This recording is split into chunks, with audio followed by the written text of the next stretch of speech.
Sometimes vocab isn't a big deal and you can figure it out later. That is very rarely the case for statistics. So in this video, let's quickly talk about the who and the what of studies and statistics. Let's start with who the study is about. Population refers to everybody, and sample refers to only the people or things that you are surveying. I'm gonna quick turn this into a TikTok so you can see what I'm talking about.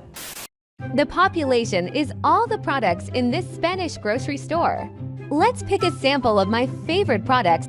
This store brand pesto is fire, 11 tenths. This feta makes the feta I buy in the States taste like chalk, 10 tenths. This thick bar of chocolate tastes like brownies, 15 tenths. Now that we know who's in the study, let's think about what the study is about. A parameter is something you measure about the population.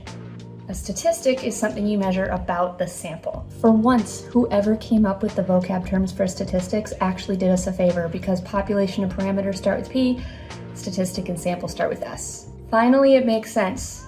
So if the population is all of the groceries in Mercadona, I could be talking about a parameter of the mean cost of groceries.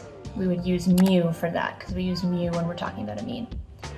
I could be talking about the proportion of groceries that are currently on sale.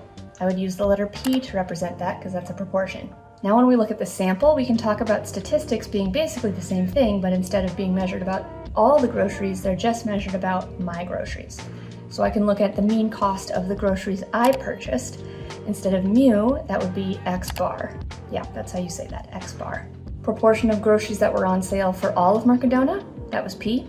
Proportion of my groceries that were on sale, P hat. Yep, that's how you say it, P hat. So when we're talking about a mean from a population, it's mu. Mean from a sample, X bar. Proportion from a population, P. Proportion from a sample, P hat.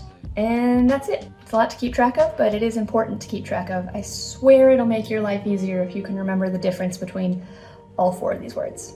Okay, time to put the rest of my groceries away.